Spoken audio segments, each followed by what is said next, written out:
આ જીવનનો, અને અંગ્રેજીમાં કહીએ તો એને આર્ટ ઓફ લિવિંગ.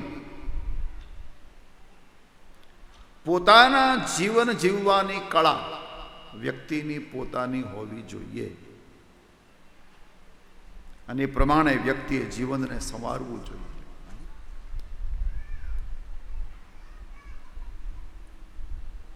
રામ નામ બહુ પવિત્ર છે. ધોખાથી પણ જો મુખમાંથી નીકળે, અજાણતા પણ મુખમાંથી નીકળે તો એ કલ્યાણ કરે રામ નામ. પણ લગ્ન મંડપમાં હસ્તમિલાપનો સમય હોય અને ગોરદાદા એમ બોલે, રામ બોલો ભાઈ રામ, તો દક્ષિણા ન મળે. શું મળે એ તમે જાણજો. એ વિવેક નથી ત્યાં. રામ નામ પવિત્ર જ છે, પણ ત્યાં એ સ્મશાન યાત્રાનો શબ્દ છે, રામ બોલો ભાઈ રામ, હસ્તમિલાપનો શબ્દ નથી. આ વિવેક. બેન્ડવાજાવાળા વગાડતા હોય બેન્ડવાજાના, હસ્તમિલાપનો સમય આવે તો એમ વગાડવું જોઈએ કે તને સાચવે સીતા સતી અખંડ સૌભાગ્યવતી. આ બરાબર, આ વિવેક છે. હા, પણ એ બેન્ડવાજાવાળા બાર એમ વગાડે કે દો હંસો કા જોડા બિછડ ગયો રે, ગજબ ભયો રામા ઝુલમ. કેવું લાગે? આ અવિવેક. જીવન કેમ જીવવું? પછી બીજો વિવેક, કર્તવ્ય. કયા સમયે મારું કર્તવ્ય કયું છે? એ કર્તવ્ય અને ધર્મની વચ્ચે બહુ પાતળી ભેદ રેખા છે. એ જ વસ્તુ ધર્મ બને છે. કર્તવ્ય અને ધર્મમાં એમાં બહુ ફરક નથી. કયા સમયે મારું કર્તવ્ય કયું છે? વ્યક્તિ પિતા પાસે બેઠો હોય ત્યારે કર્તવ્ય કયું છે, અને વ્યક્તિ પુત્ર પાસે બેઠો હોય ત્યારે કર્તવ્ય કયું છે. પત્ની પાસે બેઠો હોય ત્યારે એનું કર્તવ્ય કયું છે. આ બધા કર્તવ્યો બદલ્યા કરે છે.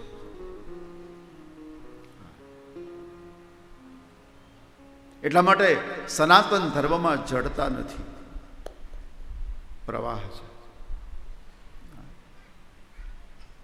અહીંયા આ ધર્મ હોઈ શકે તો એ બીજી જગ્યાએ અધર્મ હોઈ શકે. એક દાખલો, સરહદના ઉપર સૈનિક ગોળીબાર કરે ને સામા પક્ષનાને મારી નાખે, ધર્મ છે. હવે એ જ સૈનિક ગામમાં આવીને કોઈને મારી નાખે તો અધર્મ છે. ક્રિયા એક છે, મારવાની જ ક્રિયા છે, પણ એ સરહદ ઉપર મારે તો ધર્મ, ગામમાં આવીને કોઈને મારે તો એ અધર્મ. ડોક્ટર ઓપરેશન થિયેટરમાં કોઈના પેટને કાપે તો એ ધર્મ છે. ક્રિયા કાપવાની છે. પણ એ જ છરી મારી અને કોઈના રસ્તે ચાલતા માણસના પેટને કાપે તો એ અધર્મ. ક્રિયા સરખી રહી, ધર્મ બદલી ગયો. એટલા માટે સનાતન ધર્મ છે એ પ્રવાહી છે, બદલ્યા કરે.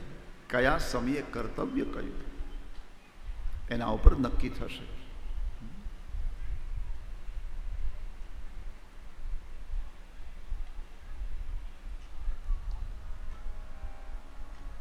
તો આ બીજો વિવેક છે, કર્તવ્ય.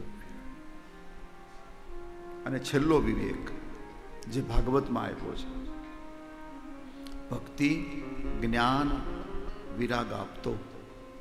ભક્તિ જ્ઞાન અને વૈરાગ્યના ફલ સ્વરૂપ જે વિવેક છે, એમાં બે વસ્તુ છે. એ વિવેકમાં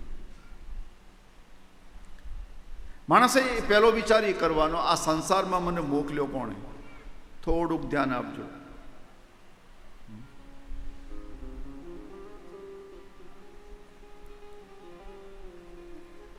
ભાઈ મને ડિસ્ટર્બ થાય, પાણી રહેવા દે ને બાપા.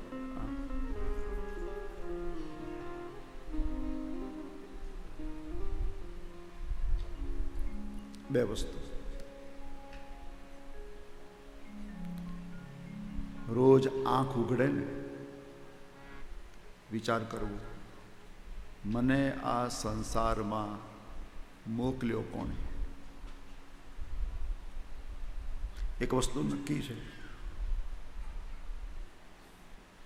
આપણે આપણી ઈચ્છાથી આ સંસારમાં આવ્યા નથી.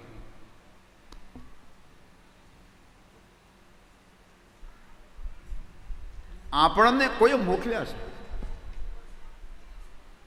આપણી ઈચ્છાથી આપણો જન્મ નથી થયો.